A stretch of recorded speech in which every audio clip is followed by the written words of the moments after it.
Ya, terima kasih para penonton Dhamma TV yang selalu damai di hati. Kami lanjutkan ya, Mas Lolo. Tataran pengkaderan paripurna itu ada hanya pada waktu Bung Karno masih hidup, ya. Digembleng langsung oleh beliau, tempatnya itu di Istora Senayan. Kebetulan waktu itu saya masih SMA kelas 2 waktu itu, jadi ya ke sana. Dan itu ceritanya lucu. Karena saya itu nggak mau menyerah gitu, nggak mau menyerah. Kan waktu itu naik sepur itu Mata Remaja dari Malang, terus nanti ke Blitar, ngambil kader dari Blitar, Kediri, ngambil dari Kediri, lama-lama penuh. Lah supaya di Jakarta itu saya dapat duit, saya itu dalang di dalam sepur, tapi tidak ada wayangnya. Cuma, halo, dalang, sing aku tak dalang, lakoni itu rame gitu loh ya. Nanti yang ngasih kotak ini diisi gitu. Saya di Jakarta itu dapat duit banyak. Yang dua lah nggak ada wayangnya gitu, jejer ini ya gitu lah. Nah, itu kreativitas semacam itu hanya bisa kalau kita itu ngerti tentang teori dinamika dan dialektika kehidupan. Seperti ini. Seperti jarit yang saya pakai ini adalah karya Butri, seorang ibu dari Singosari ya. Karena nama saya itu Jati, dari daun jati saya dibuatkan batik seperti ini. Setelah dikasih Butri, terpaksa saya itu ke sebuah toko kain, beli baju putih, beli ini putih, dadi ono gandengane gitu loh ya. Ben kaya ketoke kaya wong pinter ketoke gitu loh ya. Tapi nampak memang natural sekali. Natural ya, ini dari daun-daun. Daun kenikir bisa, daun bisa. Dan Putri itu kemarin di Dhamma TV juga barang-barang bekas itu dibuat karya-karya bunga-bunga yang cantik-cantik gitu ya. Ya matur nuwun Putri, ini loh sudah saya pakai. Para penonton Dhamma TV yang kami muliakan, masih terus kita gali terus ya. Nah, Mas Lolo, ini sebenarnya kalau misalnya nanti itu kita lanjutkan dalam pengkaderan yang kedua, ajaran Bung Karno untuk pribadi, lingkungan nasional dan internasional, kira-kira masih ada yang sanggup ikut? Saya kira semua generasi muda untuk FKBPI ini memang sudah arahnya memang begitu. Jadi memang sudah sering untuk pendidikan-pendidikan itu, baik di militer dan lain-lain, sehingga kalau memang ini ada istilahnya pendidikan dan pelatihan ibaratnya bertahap, ini akan saya program untuk semua biar mengerti dan menerima ajaran dari Bung Karno ini yang nanti saya persiapkan semua.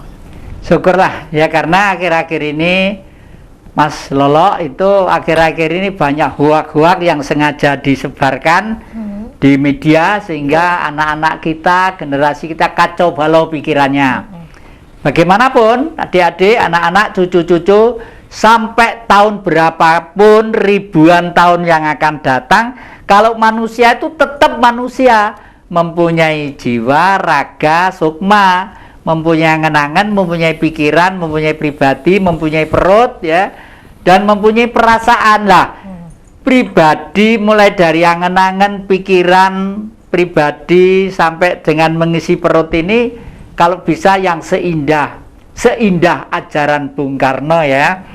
Loh, kakek aja bilang indah, yang lainnya bilang tidak indah. Memang ya, setiap kebenaran itu selalu ada yang untuk menghalangi, karena kebenaran itu belum tentu kalau begitu ditawarkan tuh lalu diterima, harus berhadapan dulu dengan kebenaran yang lampau. Loh, kenapa kebenaran kok melawan kebenaran?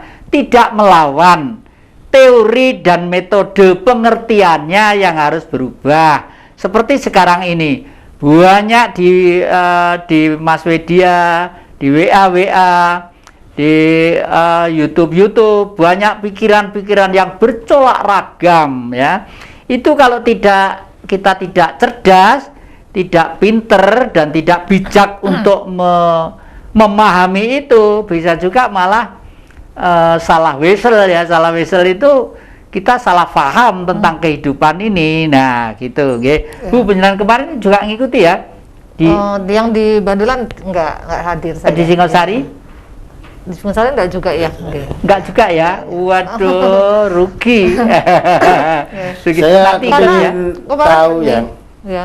Kemarin itu ada dari kayaknya pemuda-pemuda, saya tanya dari Semarang, dari mana itu? Gempol, yang satu dari mana kemarin ini?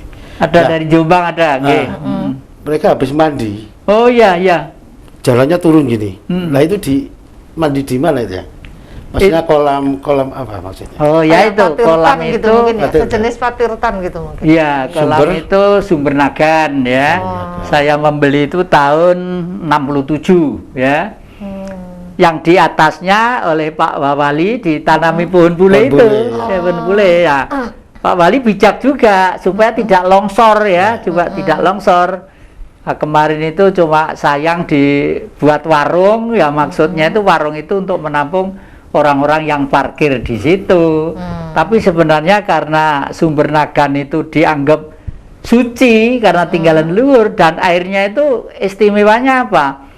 Nagan itu dari kata-kata nogo, nur gaib, di sana ada cahaya yang tak kelihatan. Jadi kalau mandi di sana cukup, nggak usah pakai doa, nggak usah batin aja apa yang dikeluhkan dalam dirinya gitu. Grojok yang paling gede itu untuk laki-laki, yang agak kecil untuk ibu, yang kecil untuk anak-anak gitu. Jadi persis di bawah pohon bule yang ditanam Pak Wali kemarin di sana. Nah itulah, dan itu dulu dipakai mandi-mandi oleh para raja-raja, ceritanya seperti itu. Maka dari itu saya sudah lama mempunyai pikiran Malang Raya ini harus berkibar untuk NKRI gitu ya, untuk NKRI lah. Kalau misalnya kata-kata ini nanti Malang Raya berkibar untuk NKRI itu menurut penjenengan berdua, Ibu dulu, kira-kira gambarannya sudah ada apa belum kira-kira? Malang Raya untuk NKRI. Ya. Saya kira kan gini, Romo, menjadi satu kesatuan itu menyatukan wilayah-wilayah yang kecil untuk menjadi satu gitu ya.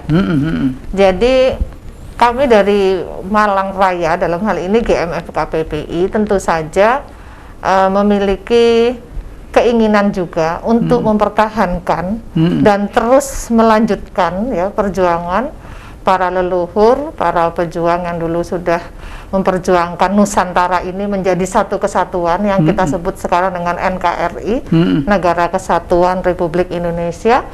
Tentunya memang terus harus mendarah daging.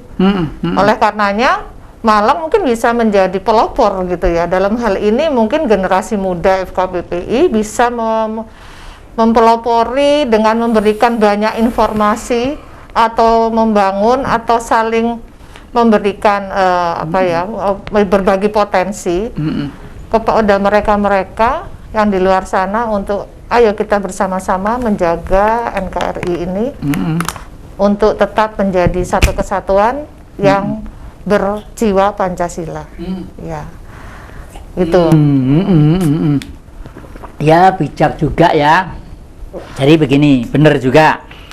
Karena Malang, kota Malang dari kurun waktu ke waktu, mulai dari Pak Wali Kota yang pertama itu Pak siapa yang rumahnya Jalan Ijen yang sebelah utara itu ya, Pak Kusno ya.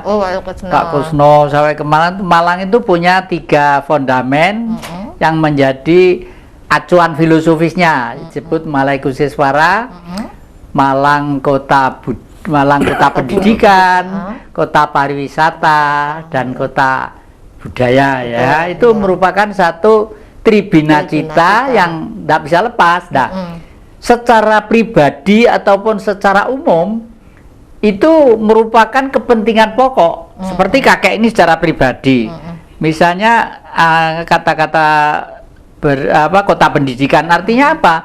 Ya pikiran kita karena di Malang ini banyak perguruan tinggi, baik swasta ataupun negeri, pasti banyak orang pinter lah. Orang pinter itu harus kita manfaatkan sedemikian rupa sehingga membuat visi dan misi serta acuan filosofis yang kita sumbangkan untuk bangsa ya. Lalu kota pendidikan, kota pariwisata. Pariwisata itu butuh suatu keadaan yang kondusif, keadaan yang stabil dan tertata rapi. Ya, kemarin Bapak Wanedi itu pernah ngomong-ngomong tentang anak jalanan ya. Sofyan Edi. Pak Sofyan Edi, aduh lupa terus ya. Itu betul ya. Saya bilang apa adanya, nun sewu Pak, umumnya itu bukan masyarakat Malang. Umumnya itu mereka itu di drop pagi-pagi dan nanti diambil lagi sorenya ya. Karena kalau kota pariwisata itu semuanya harus indah, baik perempatannya, baik protolonnya, baik terminalnya, baik parkirnya dan lain sebagainya. Itu. Nah, lalu yang ketiga, kota pendidikan, kota pariwisata, kota apa? Pendidikan, pariwisata, tribunacita, budaya, kita budaya.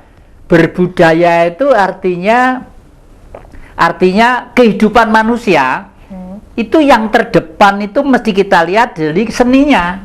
Oleh karena itu gedung-gedung kesenian ya, tempat-tempat kesenian. Kalau di sini misalnya Bareng Raya Kulon itu sudah dikibarkan sebagai tempat budaya, tapi akhir-akhir ini ya mungkin karena corona ya semakin sepi dan semakin sepi. Meskipun saya tuh entah berapa hari sekali ya saya nggak biar lega dan biar seneng lah gitu ya gitu. Nah terus Mas Lolo, kira-kira untuk mengantisipasi anak-anak yang di luar yang mengganggu pemandangan dan cenderung untuk mengkhawatirkan bagi orang yang datang ke Kota Malang, sak prasangka mungkin jangan-jangan ini itu untuk itu FKPPI kira-kira ada konsep Anda untuk ini? Jadi kami generasi muda FKPPI ini juga tergabung di KNPI. Nah, sebagai wadah generasi muda, dan di situ juga banyak kegiatan-kegiatan. Kalau di generasi muda sendiri kita sering adakan juga pelatihan-pelatihan untuk teman-teman yang memang membutuhkan ya, sehingga